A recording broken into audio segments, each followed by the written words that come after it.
So good morning again.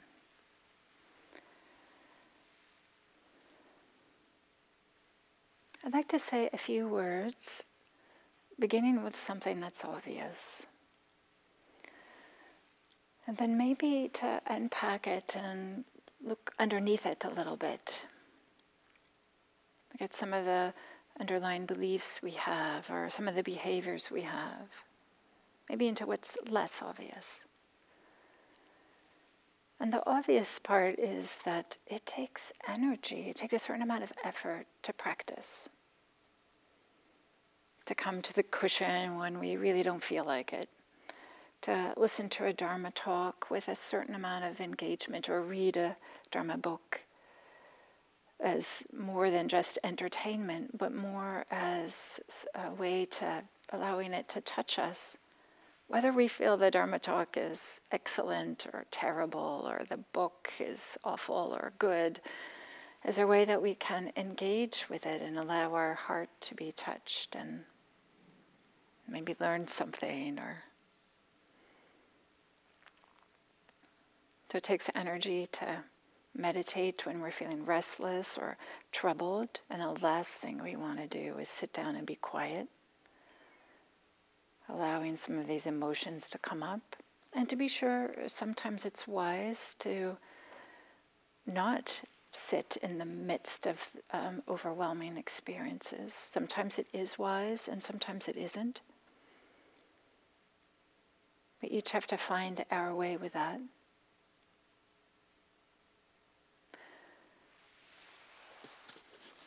But we all have to do the work of this practice, the energy, spend the energy ourselves. Like nobody else can do it for us. Even the Buddha, he of course gave a number of talks in which people had transformative experiences, but many times he also said something, I'm paraphrasing of course, like, I show you the way, but you have to do the work.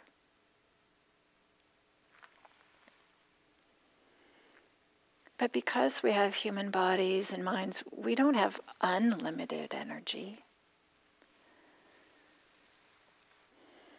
So part of the practice, the art of practice, is how can we use the energy that we have in a way that is sustainable and balanced, in a way that supports us instead of drains us, or use energy in a way that helps create more energy. I think perhaps many of you are familiar with this analogy of that the Buddha gives of Sona, the lute player. I don't really know what a lute is, but I think it's a stringed instrument, maybe similar to something like a guitar, that kind of general idea. And the Buddha tells Sona that just like we tune a lute, I'll say the guitar, so that the strings are not too tight, so that they break, or so that they're not too loose, so that there isn't music coming forth. But we tune them to have the right amount of tension in them. And just as with a guitar, you don't just tune it once and then you're finished, you never have to tune it again. And the same way with us, noticing how much energy we're applying is something that we need to continually keep an ear out in some kind of way. Noticing when there's a little bit too much energy and when there's not enough energy, or noticing if the manner in which we're applying energy is sustainable for us.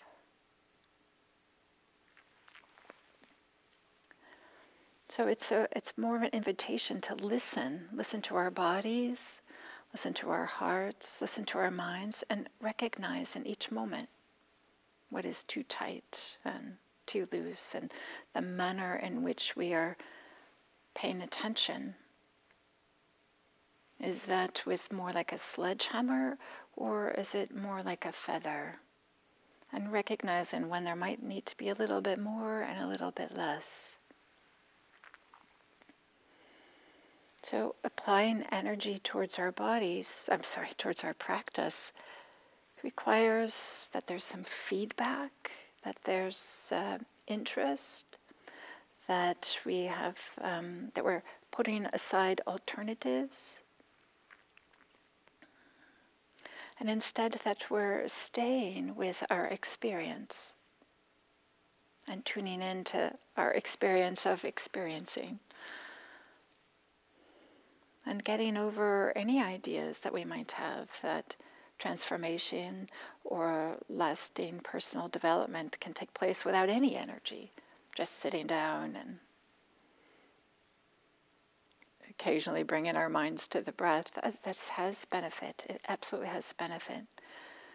But if what we're looking for is some real personal transformation or development, it does require the right amount of energy. So in order for our practice to be sustained,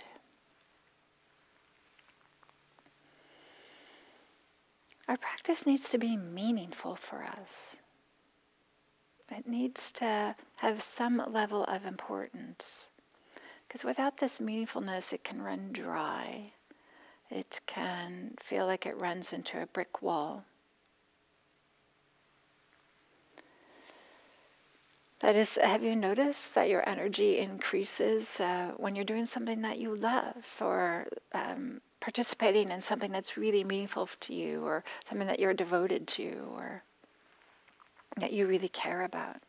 There's a lot of people who are volunteering as part of IMC, and for many of them, I haven't talked to all of them, of course, but for many of them, they describe how it's meaningful for them, and that it's uplifting and supports their practice, and the energy is there to do some of the work, even when it's not always fun or glamorous.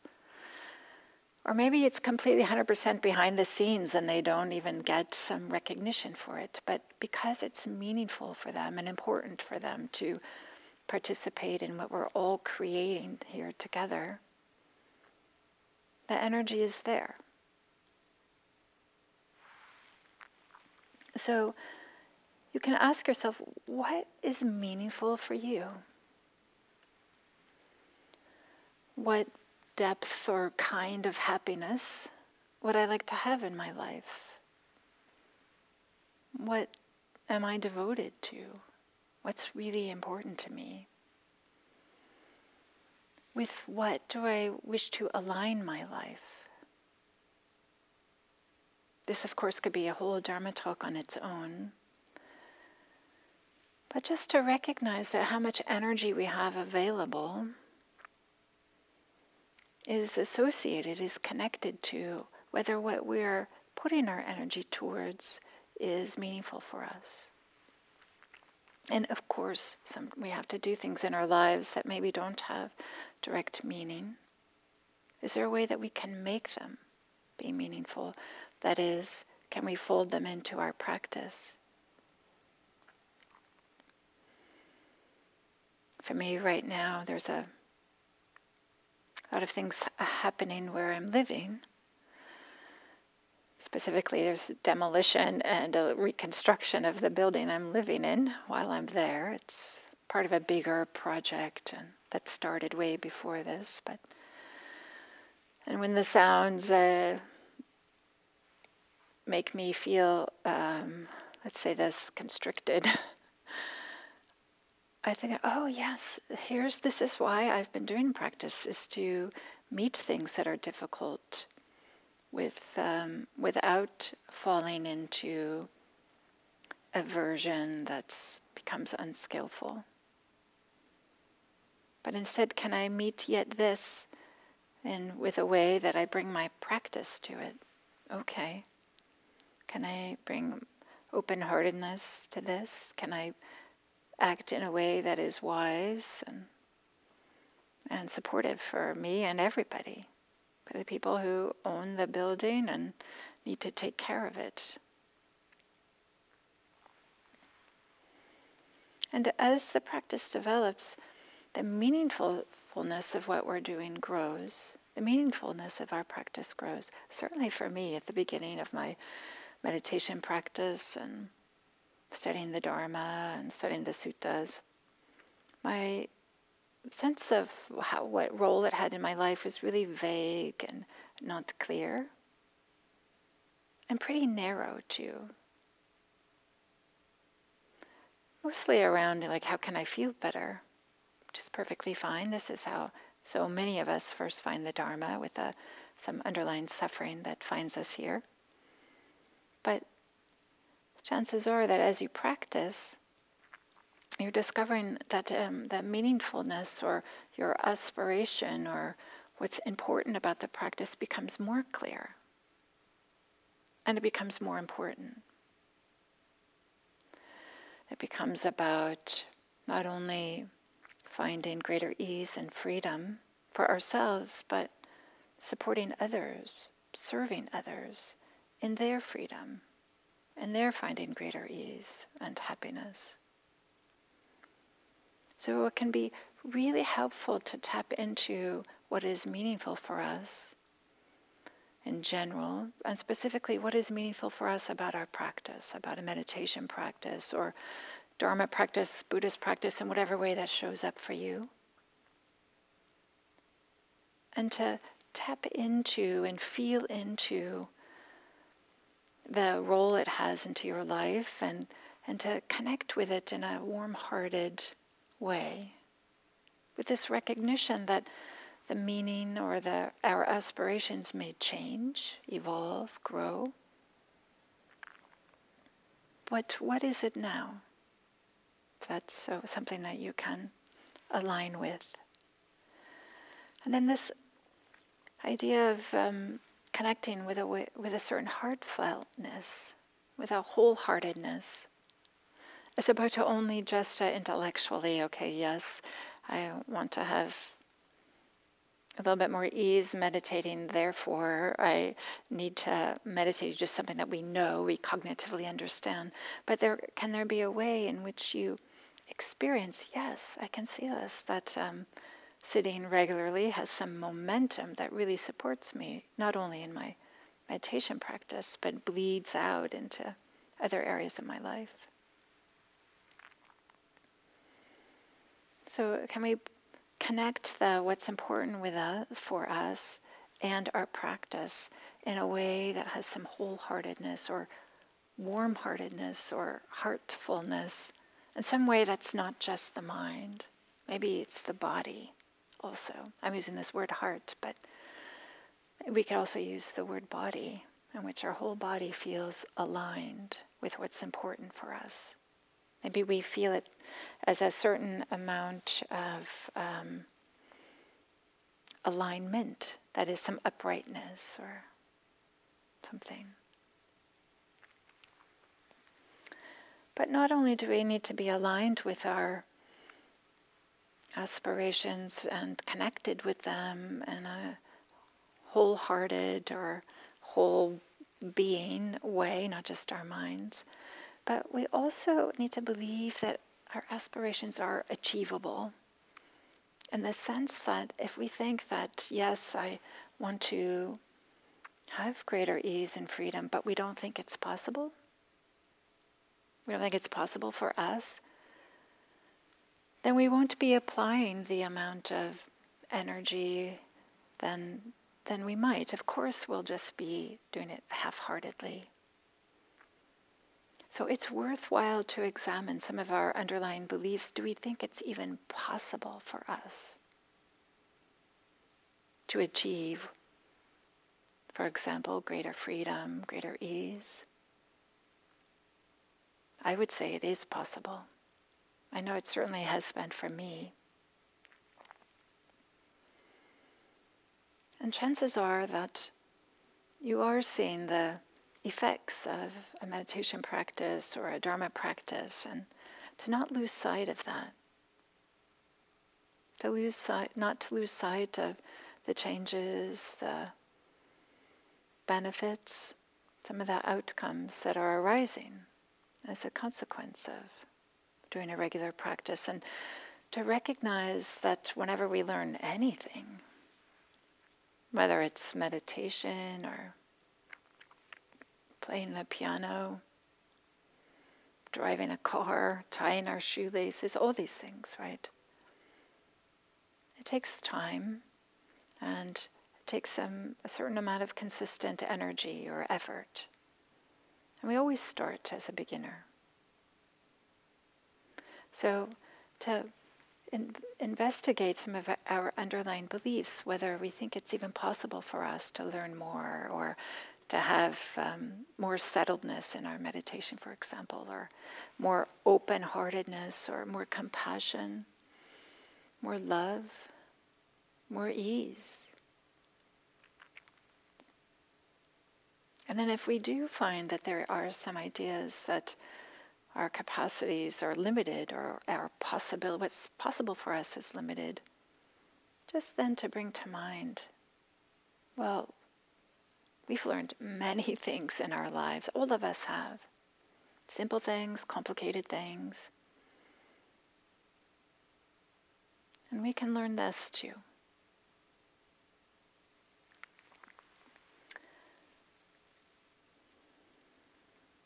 So this gets a little bit, it can get a little bit tricky, this idea of aligning with our aspirations or what's important with us. It can get tricky if we have this sense of that there's a goal that I have to achieve.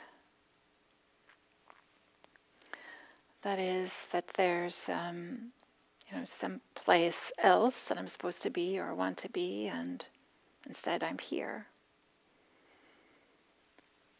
Implicit in having a goal is a certain amount of dissatisfaction with the way things are. It's just natural. That's how it is.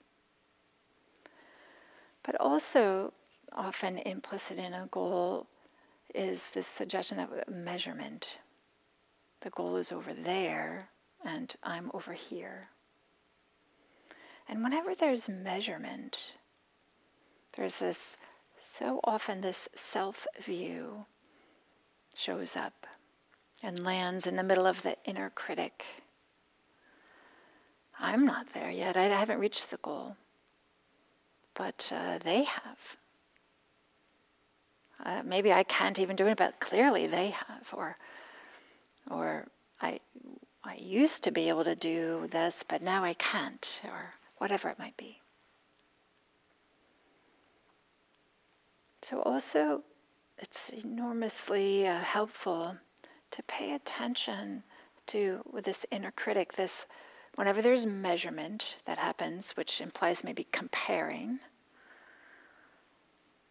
then comparing, there's a strong sense of self often, like I'm here and you were there, or I'm here and I used to be there, whichever type of comparing it is. It's always uncomfortable.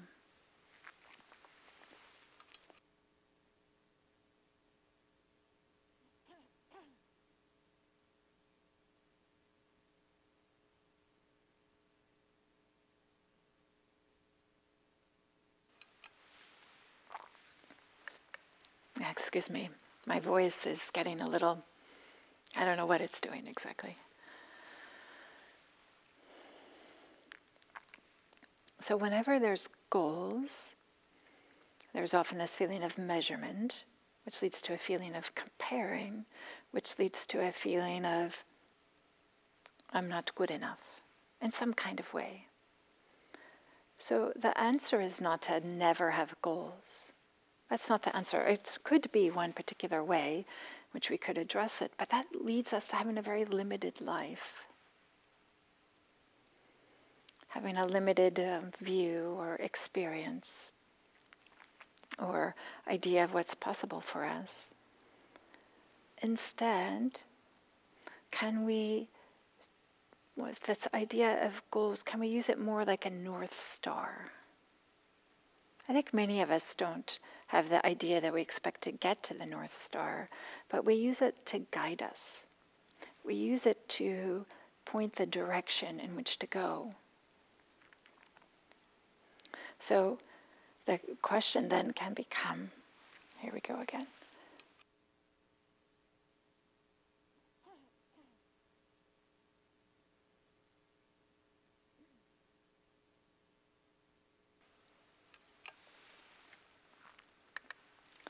Yeah, I'm sorry. This sometimes happens to me with my voice. And I have to pause and clear my throat.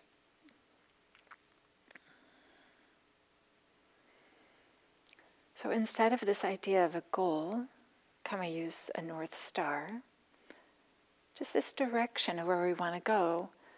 And then the question becomes, what do I need to do next? What is the next step? That's it. Just what's the next tiny little step? As opposed to falling into the idea of, I can't, the goal is way over there and I can't do it, or whatever it might be. Instead, to use it as something to support us in our practice, as opposed to something that can feed our inner critic and create the conditions for this feeling of insufficiency or self-loathing or whatever it might be. Then maybe I'll end with this, that also to have energy that are aligned is to behave and act with a way that's aligned with our aspirations. In order for us, this energy to support us, we need to believe that our actions have consequences. Of course our actions have consequences, and intellectually we all understand this. But it might be that sometimes we forget, or maybe we don't apply this awareness thoroughly to absolutely everything that's happening. Instead, it's we might think like, well, it doesn't matter that I'm secretly harboring this hatred towards whatever it might be, whomever it might be. Of course, hatred never leads to anything that's supportive and good. We might feel like just coming to sit just for this one day, this one morning, isn't going to affect our lives. But of course it does. We all know this too, that mindfulness practice, meditation practice builds momentum. And each little step contributes to that momentum. And everything we do contributes to the habits of our lives. And of course our lives are filled with habits and are a collection of habits, and in some way sitting to meditate or eating well, exercising, all these things that we know are supportive for us.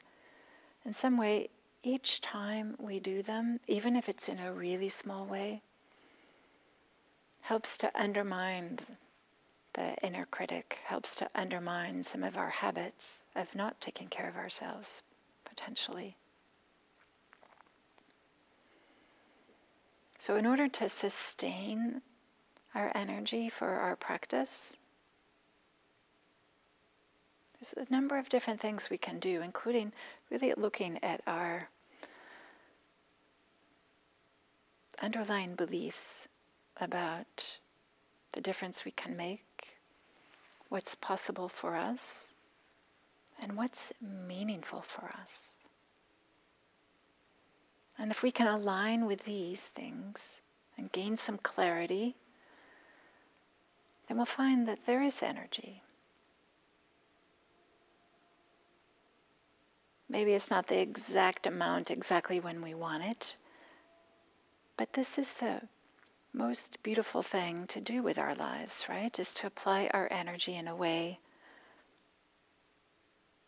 that is meaningful for us and that makes a difference for us, which of course allows us to make a difference in the whole world and to support others and maybe to heal some of this brokenness that we're seeing in the world, some of this brokenness that we're feeling in the world.